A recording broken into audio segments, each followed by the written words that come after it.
A man doesn't raise his voice when he's been humiliated. He lowers it. And on the day my own daughter told me I was an embarrassment to sit next to, I didn't shout. I just set my glass down, folded my hands, and let the quiet do what 30 years of yelling never could. Thanksgiving, Charleston, South Carolina. 64 degrees. That gray coastal light that makes everything look like an old photograph even while it's happening. My wife Patricia had the good tablecloth out, the one with the little embroidered magnolias her mother stitched 40 years ago, spread across a table built for 12 when there'd only ever be 6 of us these days. I own 4 restaurants across the low country. Started with a single food truck parked outside a shipyard, selling shrimp and grits to men who worked with their hands and didn't have time to sit down. 31 years of 4 a.m. mornings, so my daughter Caroline could grow up in a house with a widow's walk instead of a duplex that smelled like somebody else's dinner through the wall. You'd think that buys a man something. A little grace, maybe, on the one day of the year, built around gratitude. Turns out it buys you a Thanksgiving where your own child looks at you across a table you paid for and tells you she's tired of being your daughter. I'd spent the morning the way I spend every Thursday. I'm not working up before Patricia. Coffee on the porch, watching the fog burn off the marsh grass in that slow, patient way it always does. Patricia came out around 7:30 in her robe, kissed my temple, and said, "Be easy on her today, Walter, just for today." When have I ever been anything but easy on that girl? She gave me the look. 32 years of marriage, and that woman has one look that does the work of a courtroom. Fine. About the lease. That wasn't hard on her, Patricia. That was arithmetic. It's Thanksgiving, Walter. Let the arithmetic rest one day. I told her I would. I should have known better than to make a promise about Caroline before Caroline had a chance to break it for me. She arrived late, of course, with a man named Preston trailing half a step behind her like he was waiting to be introduced to a room he already owned. Handsome enough, in the way that makes a father count the silverware after dessert. 6 months they'd been together, Caroline and this Preston, and in 6 months I'd learned exactly one true thing about him. He never once asked me a real question. Not how's business, Walter. Not how'd you build all this from a truck. Just watched. Priced things with his eyes, the way a man prices a used car. He already intends to lowball. Caroline kissed her mother, gave me a hug that lasted exactly as long as it needed to for a photograph nobody was taking. Place looks good, Dad. Your mother did the work, I said. I just paid for the turkey. Preston laughed at that a half-beat too late, like the joke had to clear customs before it reached him. Dinner went fine, at first. Patricia bragging about her garden club, me half listening while I watched Caroline check her phone under the tablecloth 3 separate times in 20 minutes. Preston kept steering conversation toward safe water, asked about the marsh view, asked about our trip to the mountains in October. Easy stuff, warm stuff. I'll give him that. He's good at warm. It's just never once aimed in my direction. At one point he caught me watching him and smiled, the kind of smile a man practices in a mirror. You've got a beautiful home, Walter. Caroline talks about growing up here like something out of a magazine. It wasn't a magazine, I said. It was 22 years of 6-day weeks, Dad. Caroline, half laughing, half warning, the way she used to when she was small and I embarrassed her in front of her friends by existing too loudly. I'm agreeing with him. It is beautiful. Took me 14 years to pay off this house free and clear. Something was coming. A man feels it the way he feels a storm building over the water before the sky ever confirms it. Preston checked his own phone this time. Caroline reached over and put her hand flat against his forearm, not affection, more like she was bracing a ladder somebody else was climbing. The pie came out, and Caroline cleared her throat the way she used to when she was 10, and about to confess to backing the golf cart into the boat trailer. So, Dad, I wanted to talk to you about something. Preston and we've got an opportunity. There it is. What kind of opportunity? A wellness brand, Dad. Preston's building it with a group out of Austin. Skincare, supplements, the whole ecosystem. It's already got traction. We just need capital to get in, as founding partners before the round closes. How much capital? Caroline looked at Preston. Preston looked at his wine. 310,000. Caroline said it fast, like speed might soften the number. We'd need you to cover 70% of the buy-in. I didn't say anything for a moment. Just let the number sit there and breathe on its own, the way you let a bad engine noise finish before you diagnose it. $310,000, I repeated, for a supplement company you heard about from his friends in Austin. Not friends, Walter, Preston said. An actual collective. They've got real momentum. Does the collective have a name? Meridian Wellness Group, Preston said, smooth as a man reading off a card he'd rehearsed. They've onboarded 6 founding partners already this quarter. My business partner Danny's been in since summer. He's already seeing distributions. Danny. Does Danny have a last name? Walter, Patricia said quietly, her hand already drifting toward my knee under the table. I'm asking a fair question, Patricia. 6 founding partners. No LLC filing I could find with my own 2 eyes. No FDA registration number on a supplement company. Nothing but a name that sounds like it was invented in an afternoon by somebody who'd watched too many late-night infomercials. I'd already spent the better part of a week quietly making calls after Caroline first mentioned this to her mother 2 Sundays back. Patricia doesn't know I checked. Nobody asked me to check. That's just what 31 years of building something from nothing teaches a man to do before he ever hands anybody a dollar. Caroline, I did some digging on this. Her face changed right then, right there, like a door closing behind her eyes. You did what? She shot a look at her mother, quick and sharp. The kind of look that says, why would you tell him before I'd even worked out how to? Patricia didn't flinch, just met her daughter's eyes steady, like she'd expected exactly that look and made her peace with it already. Yes, I did, I said. Your mother told me 2 Sundays ago when you first brought it up to her. You didn't think she'd sit on something like a $300,000 ask, did you? Mom. Don't mom her, I said. She's your mother, not your business partner. She was worried, so she told me. That's what happens in a family that still speaks to each other. The people who love you talk to each other when something feels wrong. I made a few calls this week, Caroline. This collective isn't registered as an LLC in the state of Texas. No business license under that name. No product registration filed with the FDA for anything they're claiming to sell. Dad, this has every mark of, here we go again, let me finish. No, I know exactly how this ends, Dad. I've heard this speech my whole life. You do your calls. You find your reasons, and then you explain to me why I can't have the one thing I actually believe in. I'm trying to protect you. You're trying to control me. She was standing now, Preston's hand on the small of her back, not steadying her, pushing her forward. If I'm honest, I wouldn't understand that part until later. You don't trust me. You've never trusted me. You think I'm still 12 years old, wrecking things I don't understand, and I am so tired of it. That's not fair, I said, and for the first time all afternoon I felt my own voice tighten in my chest.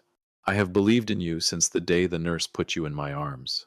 Believing in you and handing you $300,000 with nothing but a fake company name attached to it are 2 very different things. See, that's the problem with you. Everything's a spreadsheet. Everything's a document. You can't just have faith in me for once. Faith isn't the issue, Caroline. Meridian Wellness Group is the issue. Patricia's voice, soft, pleading. Honey, sit down. Let's finish dessert. Talk about this later, calmly. No, Mom. I'm done sitting at this table, being managed like I'm one of his employees. She turned back to me, and her eyes were wet, and for one single second, I thought she was about to say something that would let us both walk this back. You know what, Dad?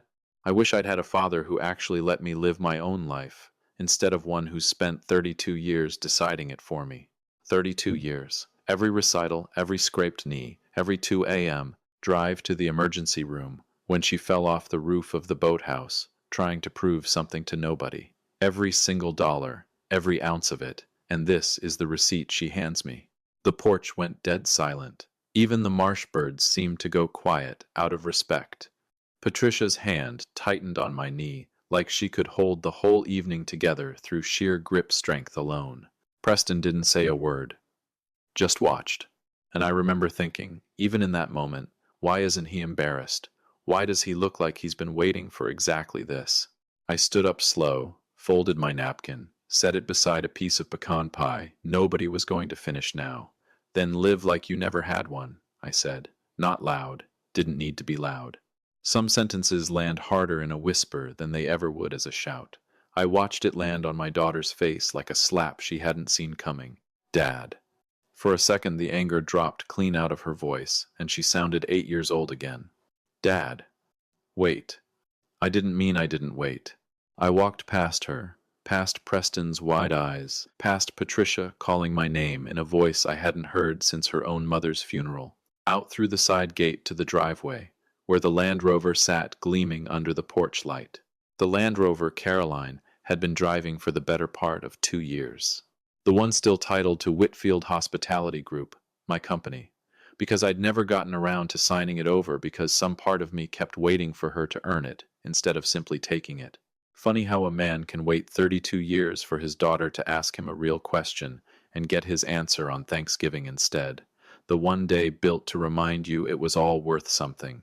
I got in, turned the key, didn't look back at the house. My phone buzzed before I'd made it 2 blocks. Caroline, bring my car back or I'm calling the police. My car. I read it twice at a red light on Savannah Highway, hands steady on the wheel, something cold settling behind my ribs that wasn't quite anger anymore. It was calmer than that, older than that, something that had been building a lot longer than one bad dinner. A second text landed right behind the first. I mean it, Dad. I'm not playing around. I typed 4 words back and set the phone face down on the passenger seat. It was never yours. The light turned green. I drove past the turn I'd normally take home, past the flagship restaurant, lit up gold against the evening, out toward the water with no destination in mind at all, just distance, just quiet, just the sound of an engine doing the one thing my daughter couldn't manage all evening, which was run smooth without a fight. And somewhere behind me, on a porch full of good china and half-eaten pie, my daughter was about to learn exactly how far a man will go once he's finally done being told he's the problem. The first thing you learn building something from nothing is that quiet is the loudest sound in the world when you're the one causing it. I've let go of employees with a phone call shorter than the one my daughter didn't get from me that night. I drove for close to 2 hours with no plan and ended up, of all places, at the original restaurant on Meeting Street. Closed for the holiday, lights off except the security floods buzzing over an empty parking lot. I parked the Land Rover in my own reserved spot and sat there in the driver's seat until the automatic lights shut off around me, and I was just a man in the dark, listening to the engine tick as it cooled.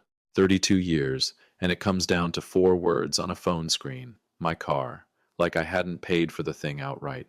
Like her name had ever been on a single piece of paper attached to it. Patricia called 11 times before midnight. I let 5 of them go to voicemail before I picked up, because a man needs at least one evening to be angry without an audience, even his own wife's. Walter Whitfield, you get yourself home right now, she said. No hello. Straight into it. She's a wreck. Sitting on the porch steps like somebody died. Nobody died, Patricia. Somebody got told the truth for the first time in a while. You didn't have to say it like that. I said it exactly how I meant it. My voice was calm. Too calm, probably, for a man whose daughter had just wished him out of existence in front of a stranger none of us trusted. She wants to live like she never had a father. Patricia, I'm giving her exactly that. Room to try. Silence on the line. Then, quieter. She didn't mean it. She meant it enough to say it out loud, in front of him, at my own table, on the one day of the year. I don't ask for anything but a little peace. Real thoughtful timing on her part. Are you coming home tomorrow? I said. And I hung up before she could talk me out of the one night of distance I'd earned in 32 years of never once taking one. I didn't sleep in the car. I'm 62, not a fool. Checked into the venue downtown, ordered a plate I didn't touch, lay there staring at a ceiling fan that wasn't spinning, running the whole dinner back like game film. Meridian Wellness Group. Danny. No last name. $310,000 for a supplement company nobody could produce a single filing for. She's not a foolish girl. My daughter is not a foolish woman, which means somebody worked very hard to make her stop thinking like one. By 7 the next morning, my phone had 16 new messages. Caroline, mostly. I read them over coffee I didn't taste.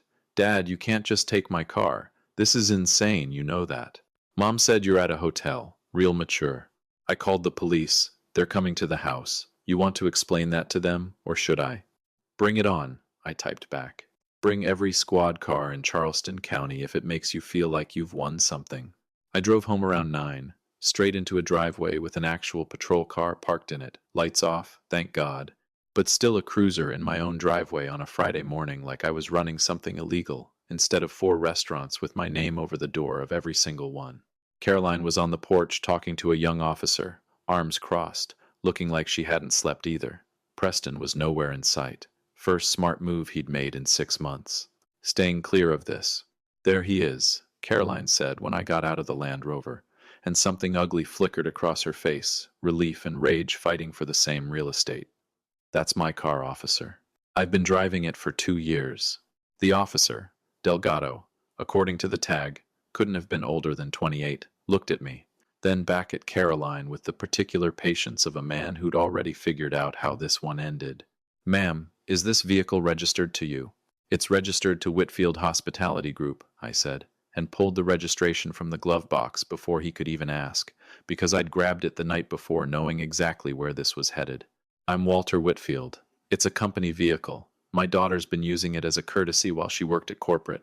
I don't work there anymore, Dad. I quit in the spring. Which is when the courtesy should have ended, I said, but I let it slide. My mistake, apparently. Delgado looked over the registration, looked at Caroline, looked at me, and you could watch the whole situation deflate on his face in real time. Ma'am, if the vehicle's titled to the business and your father owns the business, there's no theft here. This is a civil matter. Family matter. Nothing I can do with this. She just took it, Caroline said, and her voice cracked in a way that used to break my heart when she was 7, and it was a scraped knee causing it. Now it just made my jaw set tighter. Ma'am, Delgado said, gentle but final, closing his notepad. I understand you're upset, but I can't take a report on a vehicle you don't own. He nodded to me, professional, a little apologetic. The universal look, for sorry you had to watch your kid do this, and walked back to his cruiser. Neither of us said a word until the patrol car turned out of the cul-de-sac. Then Caroline looked at me with an expression I hadn't seen since she was 17, and I caught her lying about where she'd actually put a dent in her first car. You humiliated me, she said. You called the police on your own daughter over a company vehicle. Caroline, I didn't call anybody. You did that. Because you took it. I drove my own vehicle away from a table where my own daughter told me she wished I'd never been her father. Forgive me for not sticking around to hand you the keys on my way out. She didn't have an answer for that. Just stood there on the porch, fists opening and closing at her sides. And for 1 second, 1 single second, I thought maybe this was the bottom. Maybe this was where it turned. Then her phone buzzed. She looked down at it, and whatever color was left in her face drained straight out of it. What? I said. Nothing, Dad. She turned the phone around, more out of instinct than choice, I think. The way you show somebody a wound before you've even processed that you're bleeding. A text from Preston. Call me now. Danny says the distribution account's frozen. Something's off with the funds. There it is. I'd been waiting 3 days for that particular shoe to drop, ever since I made the calls Caroline didn't know about. One to a business registry office in Travis County, Texas.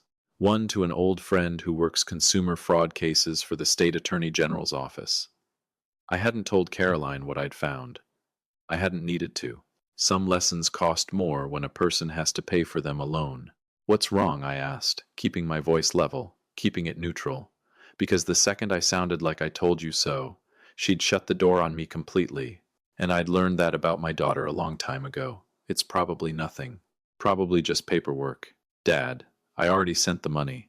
It burst out of her like something pressurized for days. Not all of it. My part. 70 grand. I wired it 2 weeks ago, before any of this. There it is. There's the whole shape of the thing, laid out plain as day. $70,000 money. I happen to know for a fact she didn't have sitting free anywhere, which meant she'd drained something, or borrowed something, or done something dumber. I didn't ask which. Not yet. A man has to let the floor finish falling before he starts asking what's underneath it. And Preston's business partner, Danny, he's saying the account has a problem. It's probably nothing, Dad. Caroline, I need you to actually hear me this time, not just wait for me to stop talking. I stepped closer, and my voice dropped the way it does in a kitchen when the numbers on the page aren't the ones I was promised. I checked days ago. Meridian Wellness Group doesn't exist as a registered business anywhere in the state of Texas. No product filings, no distributor agreements, nothing. It's a shell, Caroline. It was always a shell. She went white. Actually white, like the blood was leaving her face on a countdown. How long have you known that? Since before Thanksgiving. And you didn't tell me? You let me sit there, and you humiliated me, instead of just saying it plainly. I tried to tell you at that table, Caroline. That's the entire reason we're standing in this driveway right now. Because I tried. And you told me you wished I'd never been your father for the crime of trying to keep you from doing exactly what you went and did anyway. Silence. Real silence. The kind that has weight to it. The kind you could rest a hand on. Her phone buzzed again. She didn't look at it this time. Just stood there staring at the concrete, like it might open up and swallow her somewhere better than where she currently stood. "Where's Preston?" I asked, quieter now. "I don't know. He stopped answering an hour ago. Of course he did." I didn't say it out loud. Didn't need to. I watched my daughter do the math herself, standing in that driveway in yesterday's clothes, and I want to tell you, it felt like a victory. It didn't. It felt like watching somebody drown 3 feet from shore, knowing that if I jumped in too soon, she'd never learn to swim at all. "I'm going inside," I said. "Your mother's worried sick and I haven't slept in a proper bed." "Dad." Her voice cracked again, smaller this time. "What do I do?" I stopped at the door, didn't turn around right away. Some part of me, the part that built 4 restaurants out of 1 food truck parked by a shipyard, wanted to walk back and fix it the way I'd fixed everything since the day she was born. "You wanted to live like you never had a father," I said instead. "Figure it out like one." I went inside and let the screen door shut behind me, and I didn't look back to see her face, because I already knew what it looked like, and some things a man can't afford to watch twice in one lifetime. 4 days after the police showed up in my driveway, Caroline started calling. I let it ring out. 3 calls the first day, 6 the second, and by the 3rd day, the calls stopped, and the texts started instead, long, rambling, the kind a person sends at 2 in the morning when their pride has finally run out of gas. "Dad, I really need to talk to you. The account was fake. Preston's gone. I think I lost everything. Please, just call me back." I didn't. Patricia thought I was being cruel. Maybe I was. But I'd spent 32 years catching that girl before she ever hit the ground, and some part of me, the cold, practical part that had built something from nothing 4 separate times, had decided she needed to feel the ground under her feet for once, before I let her back up. She showed up at the flagship restaurant on the 6th day. Not the office, out front, standing near the delivery entrance in the same wrinkled cardigan like she hadn't changed it since Sunday. My general manager, Renee, poked her head into my office. "Your daughter's out front, Walter. Been standing there almost 20 minutes. Didn't want to come in without being asked. Didn't want to come in without being asked. There's a first." I made her wait another 10 minutes before I walked out. Petty, maybe. I'd earned a little petty. She looked wrecked. Not dramatic wrecked. Real wrecked, the kind of tired that sits behind a person's eyes. "I need to talk to you, Dad." "You're talking. Can we? Is there somewhere private?" "This is where I work, Caroline. If you've got something to say it here, same as anybody else who walks up to this counter with a problem." That landed the way I meant it to. She flinched, but she didn't leave. "The money's gone, Dad. All of it. 70 grand, my whole savings, and I had to put the rest on a credit card because Preston said the round needed a rush fee." "How much more?" 19,000, she said, so quiet I nearly missed it. "On top of the 70. $89,000, Dad. And there's nothing. No product, no company, no Danny. His number's disconnected. Preston's gone completely." I let the silence sit there. Didn't rush to fill it. A younger version of me would already have my wallet out. But I'd learned something in the 6 days since that dinner. The silence does more work than I ever could. "I don't know what to do," she said, and her voice cracked wide open. "I can't make rent this month. I'm maxed out, and Dad, I'm asking you for help. I'm actually asking you. You told me you wished I'd never been your father.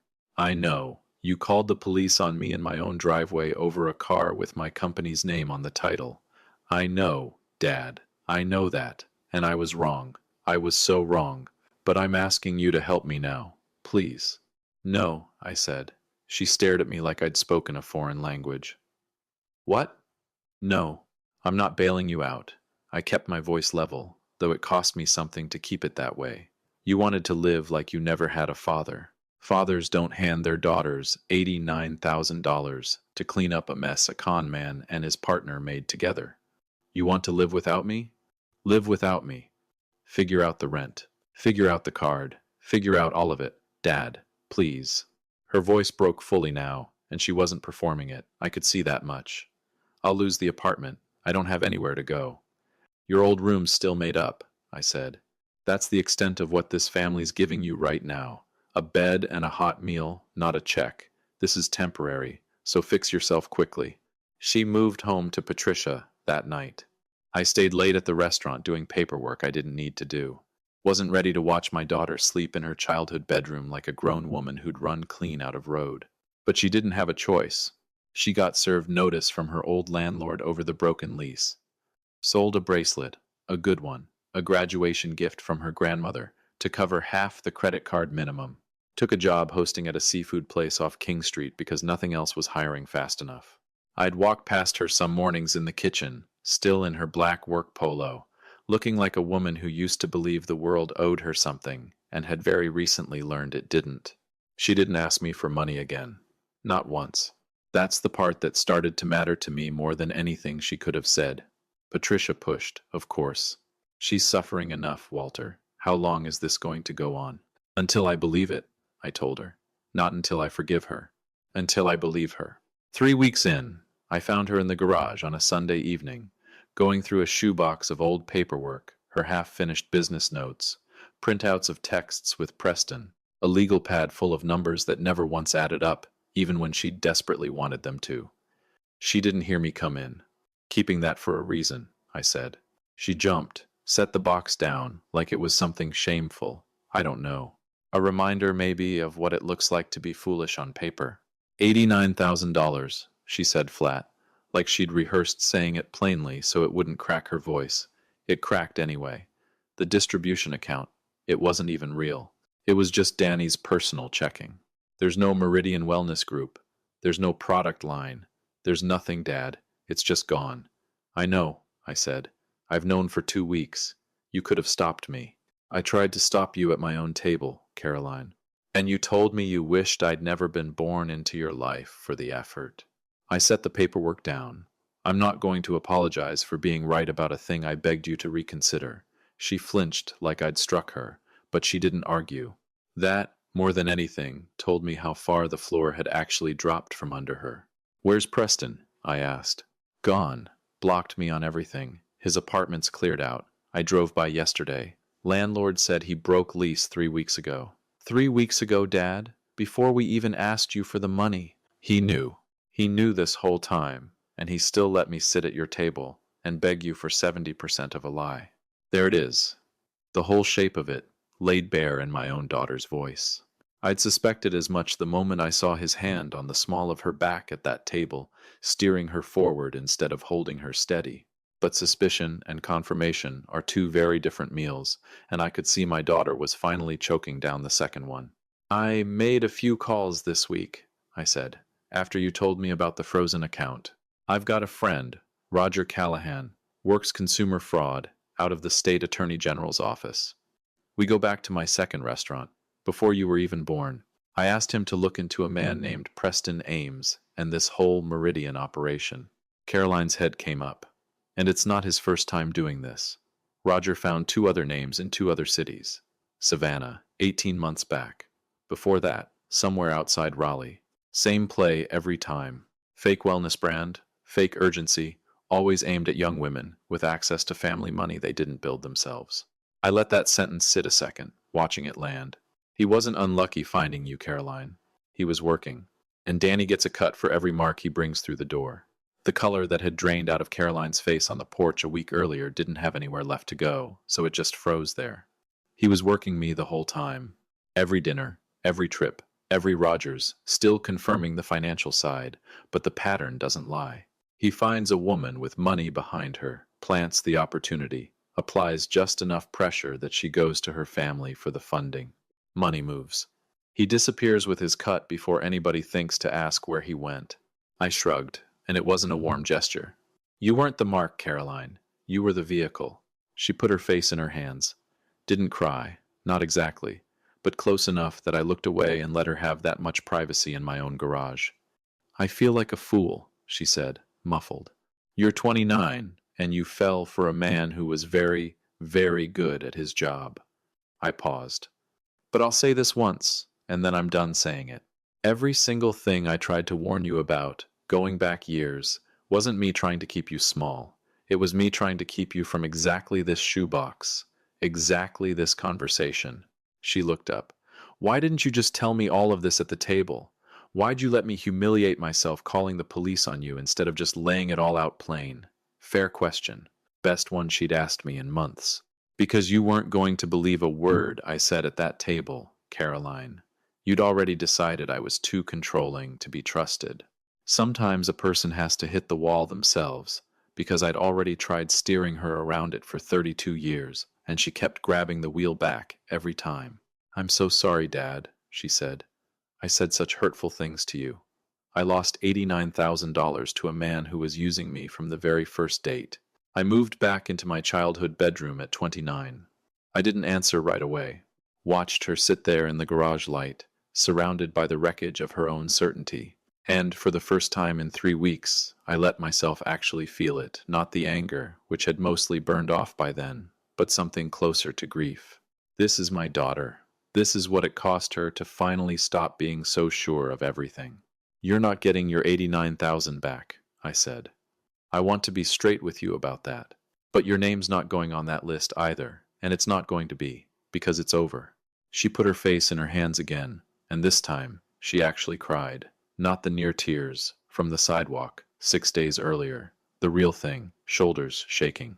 3 weeks of hosting tables and sleeping under her old cheerleading trophies, finally breaking loose all at once. I let her. Didn't rush over, didn't say anything soft too early. Some things a person has to finish crying through before comfort means anything at all.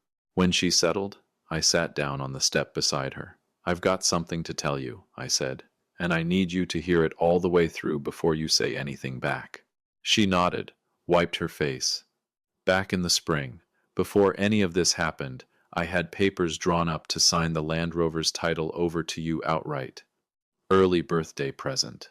It's been sitting in my desk drawer this whole time. I watched that land on her, watched the shame cut a little deeper before I kept going. There's also a trust, $220,000, been building since you turned 21, meant to help you start something real when you were ready. Not a scheme. Something legitimate, with a business plan that could survive somebody actually checking the paperwork. You had all that, she said slowly. The whole time, I was begging you at your own table. The whole time I was living in your house, sleeping under a trophy. I won at 14. I did. Why didn't you just give it to me? Any of the last 3 weeks? Why'd you let me sell Grandma's bracelet instead of because a person who hands their daughter everything, the second she cries, doesn't teach her anything except that crying works? I needed to know you weren't sorry because you got caught, Caroline. I needed to know you were sorry because you understood what you did to yourself, to your mother, to me. 3 weeks of hosting tables and an empty bank account taught you that a lot better than a check from me ever would have. She didn't say anything for a long moment, just sat there letting it settle. I'm not giving you the trust today, I added, before she could get her hopes running ahead of themselves. It's still there. It's still yours. But it comes with conditions now. A real business plan, one I get to look at. One that has to survive me picking it apart, the way I should have been allowed to pick apart Meridian Wellness Group before you wired $70,000 to a man who never once asked me a real question at my own table. That's fair, she said, and meant it in a way she hadn't meant much of anything in 3 weeks. That's more than fair. A person doesn't get their inheritance back the day they stop crying, I told her. They get it back the day they've earned the right to be trusted with it again. She nodded, and for the first time in 3 weeks, she almost smiled. Not because any of it was easy, but because it was honest, and honest was more than she'd had in a long time. Some people win by taking things away. I found out, at 62 years old, there's a sharper kind of winning in making your own child earn back what you were always going to give her anyway, and watching her learn, the hard and expensive way, that the ground she thought she could stand on without me was never really there at all.